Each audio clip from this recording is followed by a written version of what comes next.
اعوذ باللہ من الشیطان الرجیم بسم اللہ الرحمن الرحیم۔ سب سے پہلے آپ کا بہت شکریہ کہ آپ نے ویڈیو کو دیکھنے کے لیے منتخب کیا۔ اللہ تعالیٰ سے دعا ہے کہ اللہ تعالیٰ آپ کو، آپ کی فیملی کو، آپ کے رشتہ داروں کو، دوست احباب سب کو اپنی حفظ و امان میں رکھے اور ہر مومن ہر مومنہ کی مشکلات کو دور فرمائے اور آسانیاں عطا فرمائے۔ امام جعفر صادق علیہ السلام فرماتے ہیں کہ جو شخص ہمیشہ جوتا پہن کے رکھے گا، ننگے پاؤں نہیں چلے گا، تو اللہ تعالیٰ اسے کوڑ کی بیماری سے، جزام کی بیماری سے محفوظ رکھے گا، اور ایسے شخص کو یہ بیماری کبھی بھی نہیں لگے گی اور وہ محفوظ و مامون رہے گا۔ سائل کہتا ہے کہ میں نے عرض کی یا ابن رسول اللہ، یہ جو آپ جوتا پہننے کی بات کر رہے ہیں یہ گرمیوں کے موسم میں یا سردیوں کے موسم میں؟ امام علیہ السلام نے فرمایا کہ اس سے کوئی فرق نہیں پڑتا ہے کہ گرمیوں کا موسم یا سردیوں کا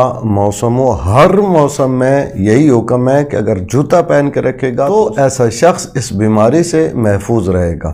ایک اور روایت میں امام علیہ السلام نے جوتا پہننے کے فوائد بیان کرتے ہوئے ارشاد فرمایا کہ جو شخص ہمیشہ اپنا جوتا پہن کے رکھے گا، یعنی ننگے پاؤں نہیں چلے گا، تو ایسا شخص نظر کی کمزوری سے محفوظ رہے گا، اس کی بینائی تیز ہوگی، اس کی بصارت میں اضافہ ہوگا۔ اب سوال یہ ہے کہ کون سا جوتا پہننا زیادہ فائدہ مند ہے؟ اس بارے میں امام علیہ السلام کے ایک صحابی صدیر سیرفی وہ بیان کرتے ہیں کہ ایک دن میں امام جعفر صادق علیہ السلام کی ملاقات کے لیے حاضر ہوا، جبکہ میں نے سفید جوتے پہن رکھے تھے۔ امام جعفر صادق علیہ السلام نے جب یہ دیکھا تو فرمایا کہ صدیر، یہ کیسا جوتا تم نے پہن رکھا ہے؟ کیا تم نے یہ جوتا سمجھتے بوجھتے جانتے ہوئے پہنا ہے؟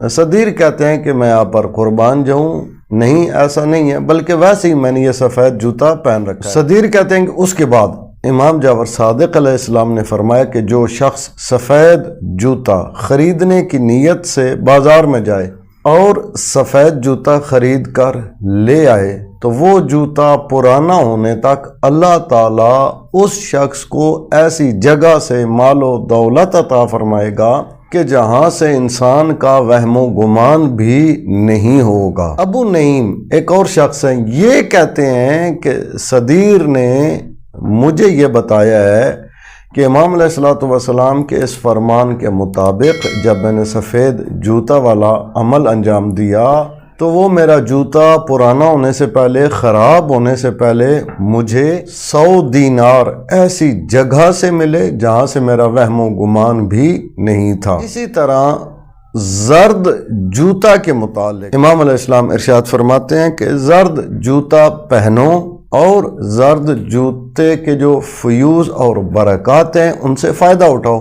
سائل جو کہ حنان نام کا شخص ہے وہ فرماتے ہیں کہ میں نے پوچھا کہ زرد جوتا پہننے کے کیا فوائد ہیں، تو امام جعفر صادق علیہ السلام نے ارشاد فرمایا کہ زرد جوتا انسان کی بینائی کو قوت دیتا ہے، انسان کی نظر تیز ہوتی ہے، انسان کی بصارت میں اضافہ ہوتا ہے اور قوت مردمی میں یہ اضافے کا سبب ہے، اور ساتھ ہی امام علیہ السلام نے فرمایا کہ یہ غم و غصہ کو ختم کرتا ہے، یعنی ٹینشن، ڈپریشن، انگزائٹی کو بھی یہ زرد جوتا ختم کرتا ہے۔ اور ساتھ ہی امام علیہ السلام نے یہ فائدہ بھی بیان فرمایا کہ زرد جوتا انبیاء کا پہناوا ہے، یعنی بزرگان کا، رسولوں کا، انبیاء کا پہناوا ہے۔